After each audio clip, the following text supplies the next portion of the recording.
be back with you guys here in the Woodlands. I feel like it's been a year. Can't remember any of the routine. Thank goodness for maps so I could get to church this morning. Nothing went quite normal today. The house where I'm staying had coffee, but it was all decaf. So I'm just going to, everything, it's just, that's it. That's my excuse this morning. If you don't like what I'm doing or anything, it's all that. In fact, the decaf had such a bad effect on me that I forgot to mic up. I mean, I walked in for the service after it was already going, and I didn't have my mic on, and BJ was busy and didn't have time to adjust it, so nothing's right.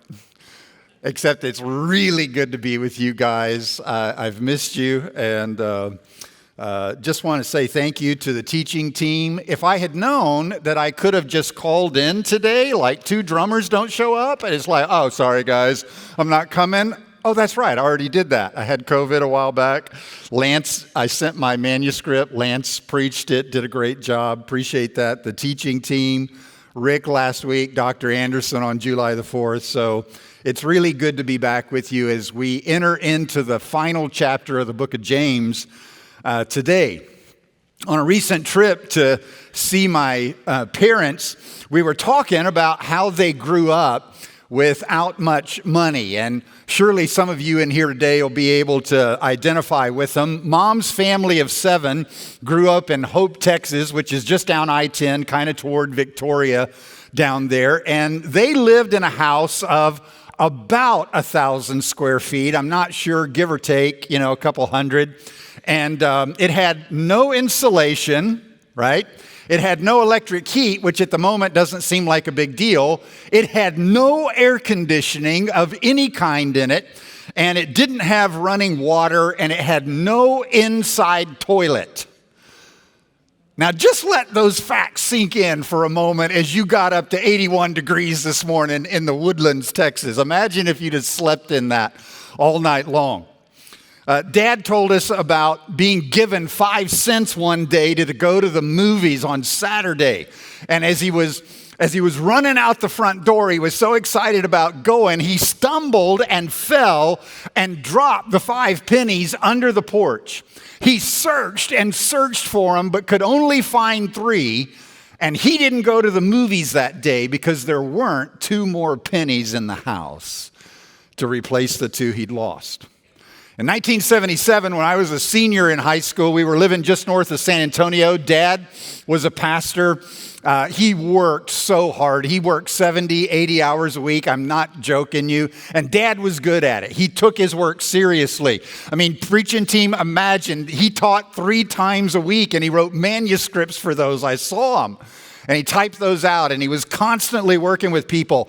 And I thought he made $28,000 a year. He corrected me. He made half that, $14,000 a year Dad made. And that had a little bit of effect on us. That same year, when I was a senior, I was an all-state basketball player. I was the leading scorer in the district. And on away games, we would stop at McDonald's, before the game to get a hamburger and stuff like that.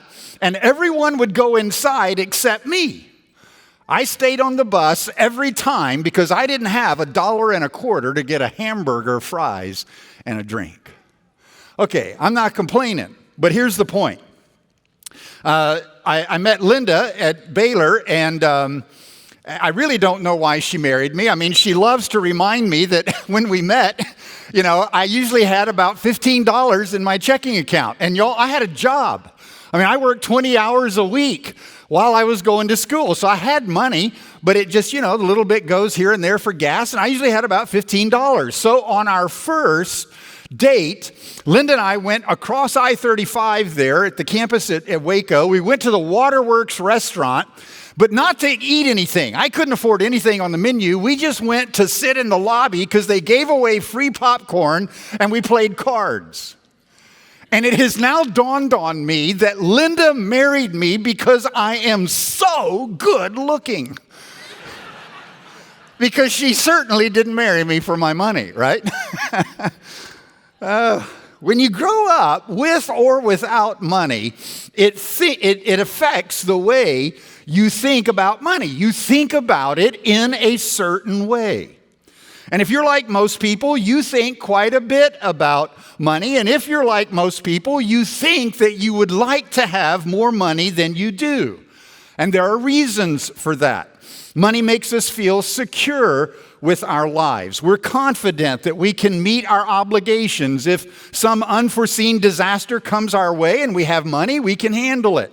If we've got money with just a little bit of discipline, we can save so that we won't be a burden on our kids whenever they start to grow up and establish themselves. And maybe we can leave an inheritance for them and for our grandchildren.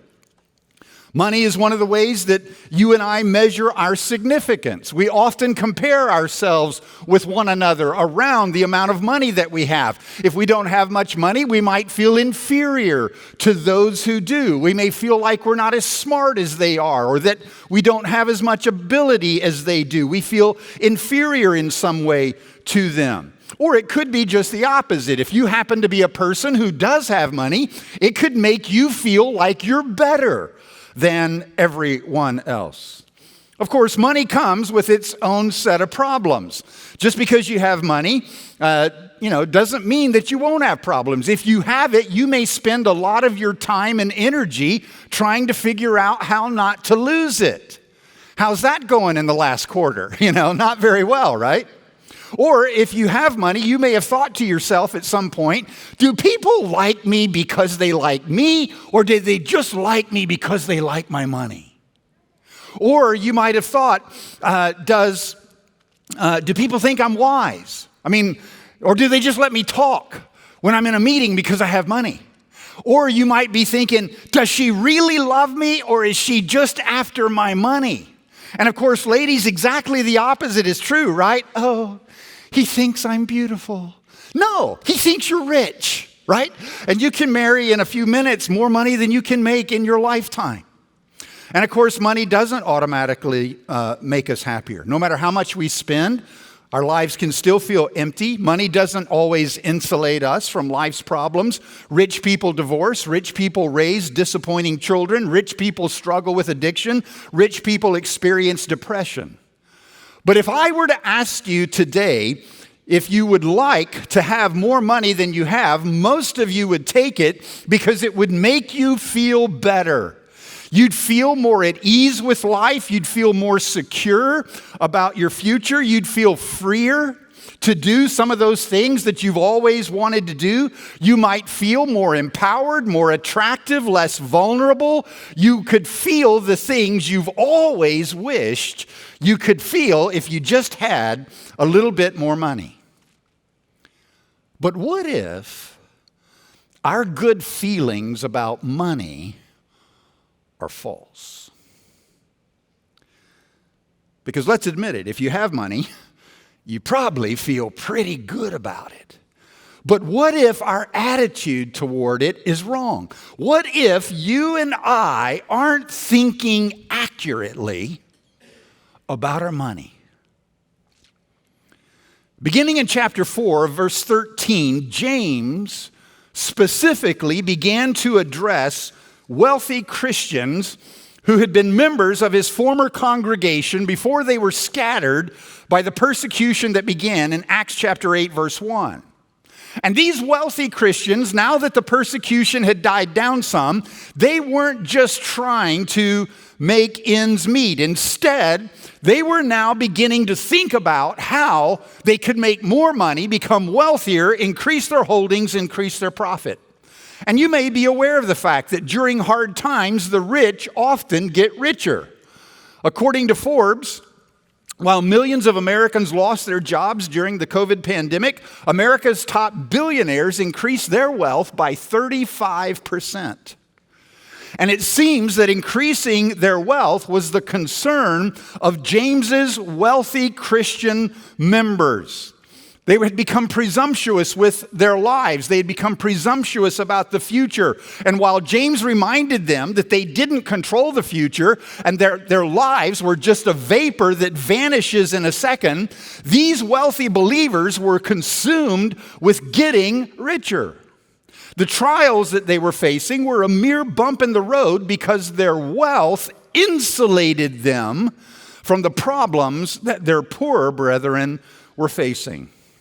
And so, in an attempt to shake them from their false presumption about life now, that it's only really about now, beginning in chapter 5, verses 1 to 6, our text for today, James took on the mantle of a prophet. And he did this to remind them not to think wrongly about their money. In these verses, we want to be clear, he was speaking to wealthy Christians, wealthy believers, but to do that, he was talking about rich unbelievers. And his message to them was simple. Don't think like they think about your wealth because they've got it all wrong and they don't know it. Look at what he said.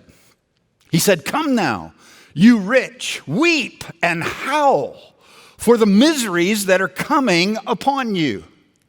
The first thing that you'll notice is his opening words, "come now." This is the second time that he's used it. He used it in 4:13 when he started speaking to these wealthy Christians, and now he is using it again. And by using that "come now," he is attempting to arrest their attention. Rather than celebrating, he said the rich should weep and howl because of the miseries that are coming upon them. And the word miseries refers to wretchedness. It refers to distress. It refers to trouble because they were rich. Weep and wail because I'm rich? Did James understand money? I mean, the rich could have never imagined this as their future. After all, they were rich. So why would James paint such a distressing picture for these rich people? Well, he told them in verses 2 to 3. In those verses, he said, "Your riches have rotted, and your garments are moth-eaten. Your gold and silver have corroded, and their corrosion will be evidence against you and will eat your flesh like fire. You have laid up treasure in the last days." James said that they should be sorrowful about their wealth because the future of human wealth is doomed. They had made wealth an end in itself, but it had become for them a dead end. Notice that James used 3 past tense verbs. He said to describe a yet future judgment on human wealth and the wicked rich. The verbs "have rotted," "are moth-eaten," and "have corroded" are all what grammarians call perfect past tense verbs. And James used them to describe, or he employed them to describe the future outcome of human wealth. And the prophets would often do this. They would often use this kind of language.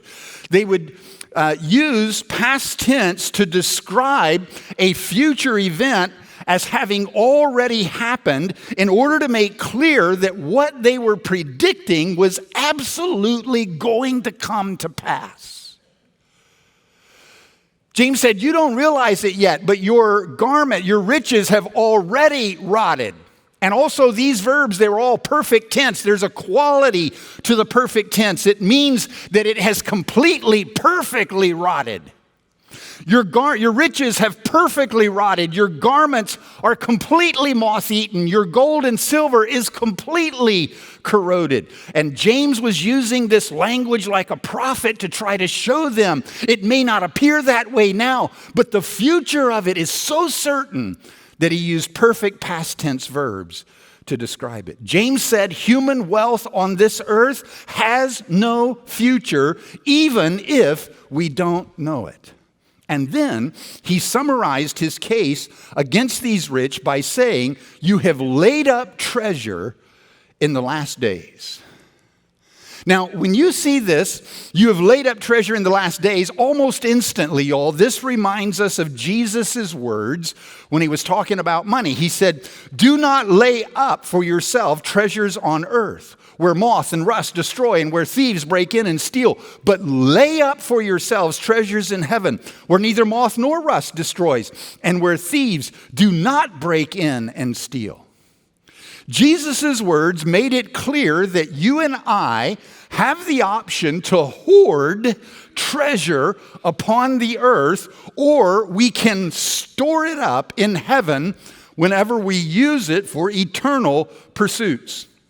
And it was clear that he thought that the only wise use of human wealth was to invest it in eternity, because eternal riches, if we lay our wealth up in heaven, it will not be destroyed. It will return on our investment.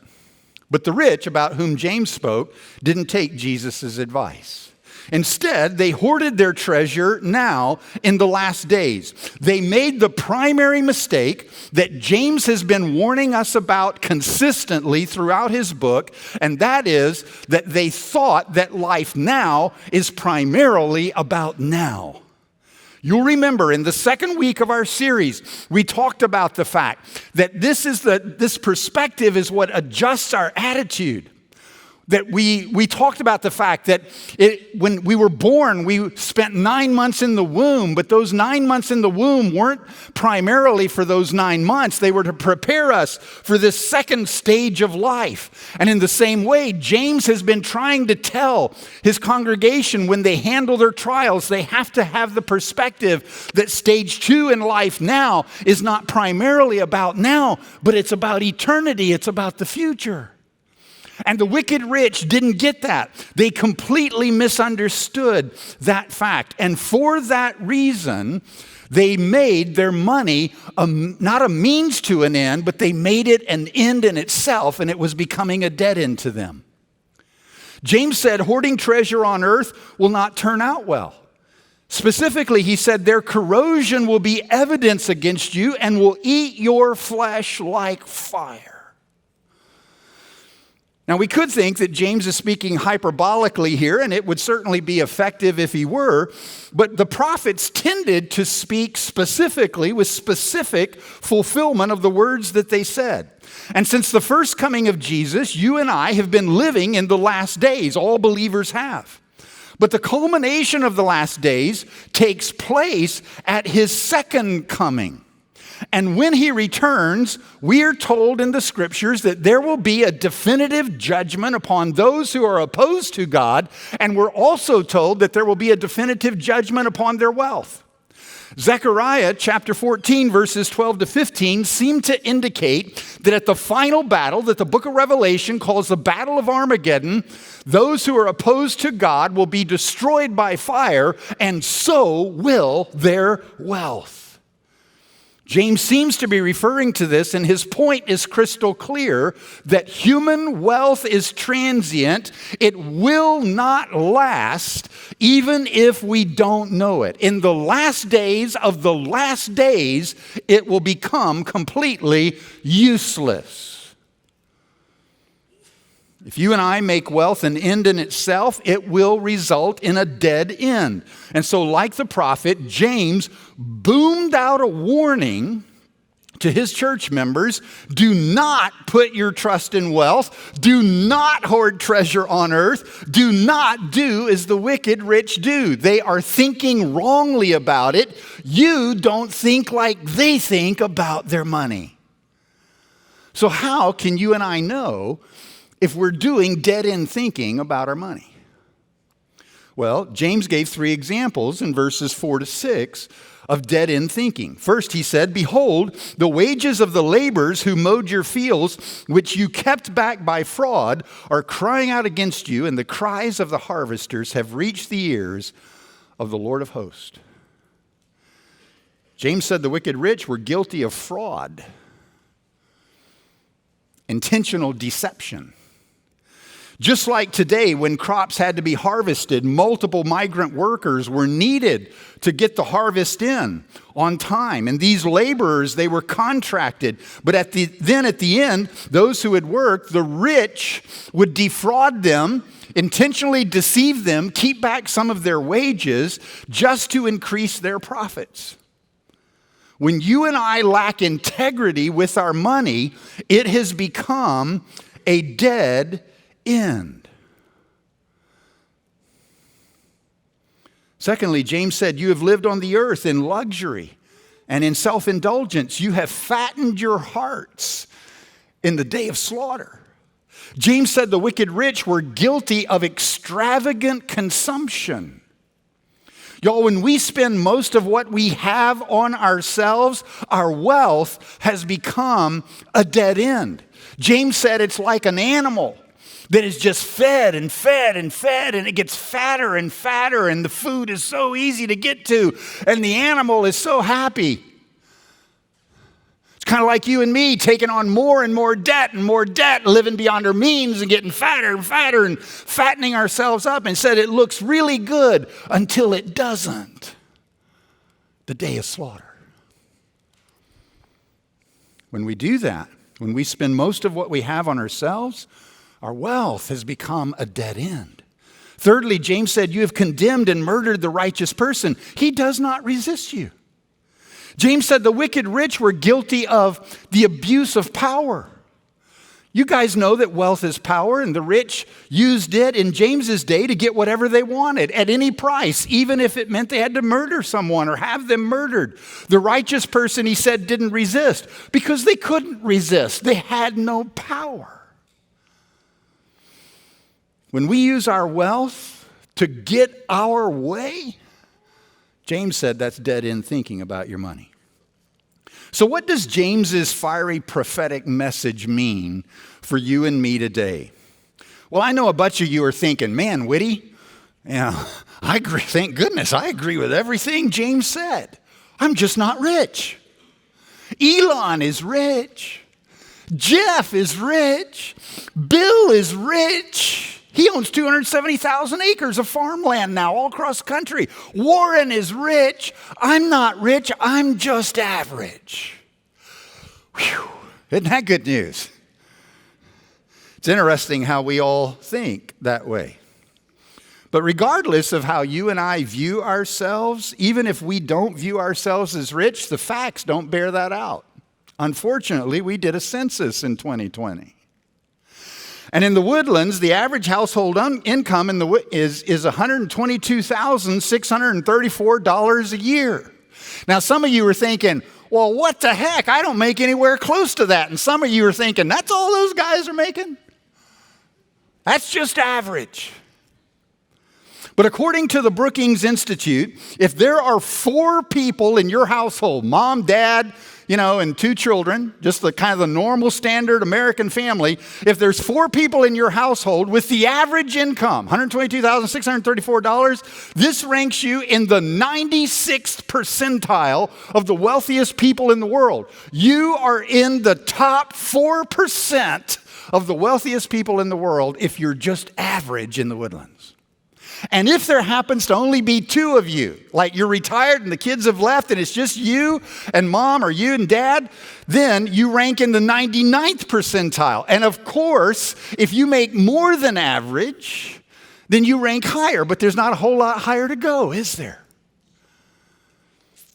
If you're just average in the Woodlands, you are rich. So am I.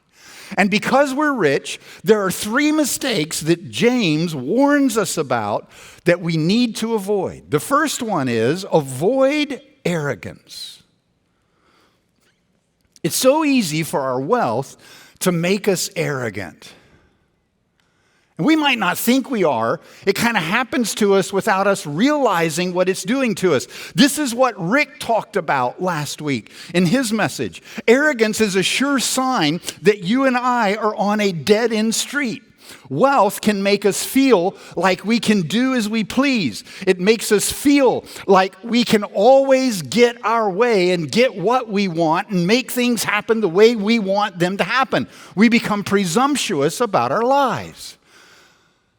I remember when we lived overseas, on occasion, our mission in Kenya, there were hundreds of us in that mission. We would occasionally go to mission meeting down at the Kenya coast. It was ridiculous what you could go to the coast for. And this included your hotel room. It included 3 full meals a day, all kind of a British system. I mean, it was fancy. And 2 tea times at 10 and 4, of course, because that's when you have tea. And I remember that there was one guy in our mission, pretty well thought of by all of us, very conservative, believed scriptures. I mean, he was a go-getter.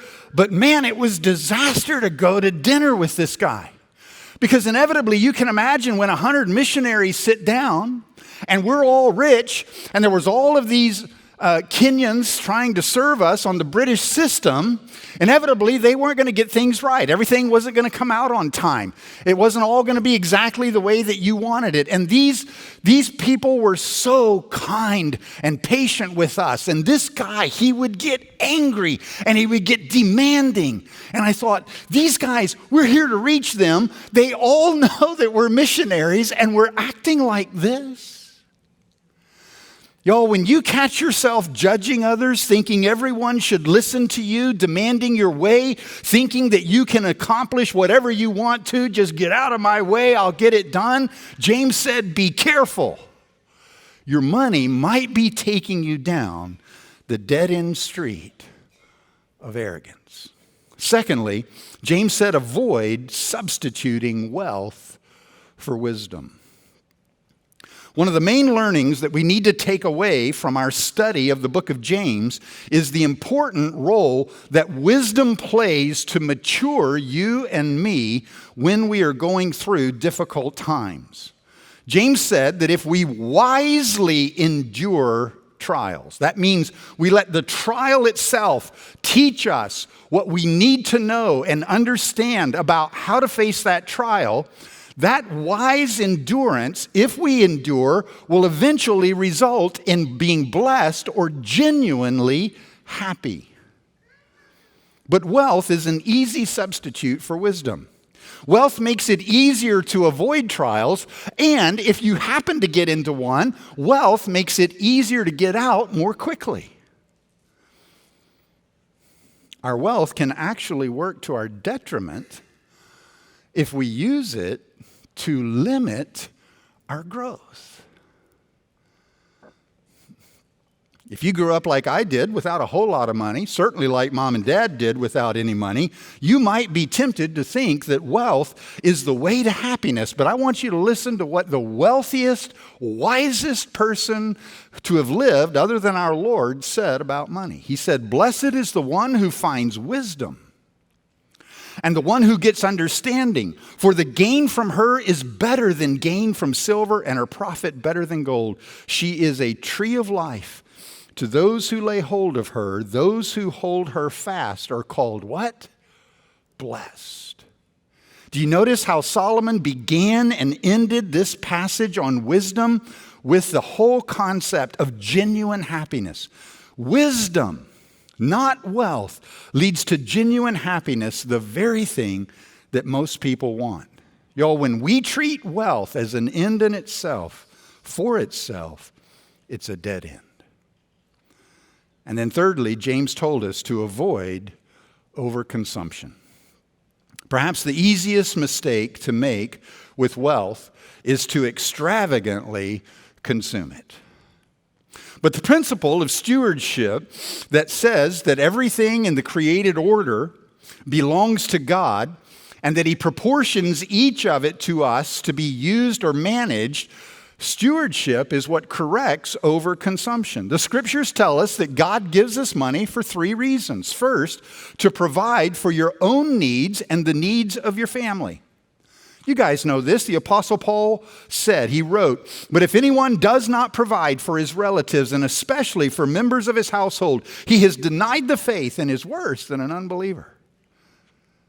God gives you and me money to take care of our families. That's one of our reasons for having it. And I'm assuming and sure that most of you in the room today are certainly doing that. The second is to pass on an inheritance to your family. Again, Solomon, the words of Solomon, a good man leaves an inheritance to his children's children, his grandchildren. And obviously, this means that we have to save and we have to invest a certain amount of what God has given to us in order to be able to pass it on. God gives you and me money so that our family can inherit it from us. But y'all, if we are consuming all of it ourselves, what are we going to leave to our children? And thirdly, He gives it to us to invest in others for eternity. This is what Jesus meant whenever He said, "Lay up treasure in heaven." But there's a bit of tension at this point, isn't there?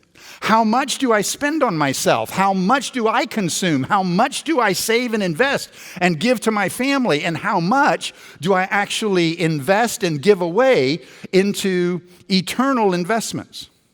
Well, I certainly don't want to stand here and tell you what percentages you should use, but I will remind you that Jesus' concern was that you and I trust our Heavenly Father for our lives. Y'all, the more money I have, the more comfortable I feel. I mean, honestly, the less I have to trust Him, right? I'm okay, Lord, I got this. Oh, thanks for blessing us, man. Not only that, but Jesus wanted us to love Him, not love our money. We know this.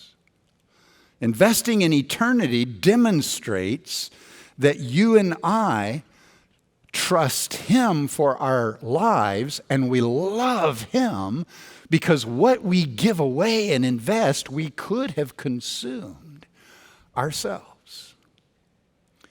Anderson always taught me that only two things are coming off the earth. There are only two things on the earth that are eternal right now. People are eternal. Everyone is going to live in eternity. The question is, are we going to live in eternity in a relationship with our Creator, Heavenly Father, in heaven, or are we going to live separated from Him in hell? That's the only question. We're going to live for eternity. So humans are eternal, and the only other thing on the earth is the Word of God is eternal. And so if you and I want to invest in eternity, we have to figure out ways and get as creative as we can to get the Word of God into the lives of people. Because when you and I do that, then we are making an eternal investment. The last thing we want to do is to use our money in dead-end pursuits that only benefit us. And this was James's message to his congregation. And so what is the key to you and I actually thinking correctly about our money? Because let's just admit it, we're going to think a lot about our money. So what's the key to thinking correctly about it? What does it all come down to? Well, the key to living out the book of James is what we have put from the very beginning. Attitude matters. It's your attitude that determines everything about how you face trials and how you live out these very practical questions of what you do with the wealth that you have. Attitude, I want you to remember, is the byproduct of perspective. That life now, stage 2, isn't primarily about now. It's primarily about preparing us to live in eternity on the new earth that God is going to fashion. Perspective then directly affects what you and I do with our money. Because if we think that life is primarily about now, what will we do? We will hoard treasure. We'll lay up treasure now so that in case trial comes or when it comes, we're prepared to deal with it. You're doing that and so am I. And I'm not saying that that's unwise. But when that becomes our God, when our wealth becomes an end in itself instead of a means to these ends that God gave us money for, then it has become a dead end. It's a huge mistake because then we are actually trying to create heaven on earth now. And that's not possible to accomplish. And so today, I have an ask. You knew I would. I want to ask you to check your perspective and your attitude toward your money. I know you've already been doing that in this whole talk. I want to ask you, if you are extravagantly consuming your wealth, stop. If you're extravagantly consuming your wealth, stop. You say, well, Witte, it's not that easy. I mean, I don't know, embarrassed to say, but, I'm kind of in debt. Well, if you're already spending more than you have, then you're extravagantly consuming. Figure out a way to stop. If you don't have any margin in your life, stop. Create margin. If you're buying things that you don't need, You got to have storage because you can't shut, your garage is already full. Cars are parked out in the driveway and on the street. And your house is just more and more. Stop.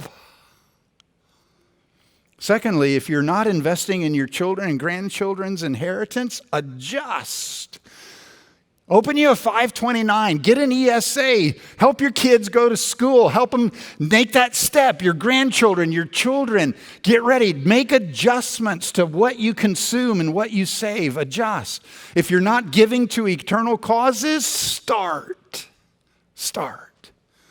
I'm asking you to put your earthly treasure in an eternal place, and I have a specific step that I want to ask you to do this week. And you're going to think I'm meddling, and I am, but it'll help you. I want you to make a significant donation this week to an eternal cause. Make a significant donation. I don't have to define it. You can define it. I want you to make a significant donation to an eternal cause this week as a way of saying, Lord, I got you. I heard James 5, 1-6. I don't want my money to be an end in itself. I don't want it to be a dead end. I am going to make the adjustments I need to make. I'm very comfortable with you and the Spirit of God working that out, but make a significant contribution this week. I tell you, when I studied this passage about a month ago, it just stopped me in my tracks. I started talking to Linda about it. Linda and I have been blessed beyond our wildest dreams. And so whenever I started reading this, I said, well, okay, I know I'm rich. I get that. So what am I going to do? So we just stopped and we wrote 4 checks. We wrote 2 checks to Samaritan's Purse, and I'm not saying any of this to brag. I just want you to have a real example of what I'm talking about. We wrote 2 checks to Samaritan's Purse. Another one for Ukraine. We'd already given back months ago whenever you and I talked about that. We wrote one for Ethiopia, for the civil war that's going on in Ethiopia. Then we wrote one to a guy who has a hiking ministry. My daughter Sevi used to work for this guy out at West Texas A&M in Canyon, and we've helped him buy part of his van for his ministry. And we discovered recently that this guy, former missionary, lives on nothing. Nothing. And it's like, that ain't right. And so we wrote a check to him and sent it to him to say, dude, we want you to get something, have something. Pay your bills, whatever. We don't care what you do with it. Just here. We appreciate what you do. And then we wrote a 4th check to a young family. This young mother, she's not a mother yet, but this young wife, she had struggled with anorexia as a teenager in high school. And as a result, she can't have children. And so they're trying to adopt. If anybody's been around that, you know how expensive it is to adopt children. And so we wrote a check to help them with that as a way of saying, we love you, we care about you, we're glad you're doing that, go for it. Y'all, we regularly give to Grace School of Theology because of its connection. Partially I'm connected to Anderson, but partially they're doing what we believe in, getting the Word of God into the lives of young men and women from a free grace perspective. So we give to that. We give to our church, our former church in San Antonio. We don't even attend there anymore. If you consider Faith Bible Church to be your home church, give regularly here. And then this year, Linda and I decided that we would give all the profits from our Axis trapping business we give all of it away for eternal causes. And we're not bragging about that, but we got these Axis red-spotted deer by the hundreds that come through our property. They're considered like hogs by the state of Texas. They're pervasive, species that kind of ruins the land. They compete with the cattle, and so we trap them together with some partners. And we just said, we're going to take all of our profits and we're going to invest all of that in things that last. I don't say any of those things to brag. I'm just giving you those examples of what I'm asking you to do this week. Make a significant donation as a way of saying, Lord, the last thing I want to do is to hoard up treasure on this earth and not realize what is going to become of it. Because if your money becomes an end in itself, it'll be a dead end. I know that many of you are already generous. I've told lots of people, hey, what are you doing in the Woodlands? Oh, I'm preaching at this church. Best group of people I've ever been around. Some of the most generous people I've ever been around. And I know that about you. So, if this lands, let it land. So I want to ask you a question. Where are you looking for your life? Now, I'm not standing here making you think I have it all figured out. I get it. We're rich. And when we have money, it's so easy for us to look for our life there.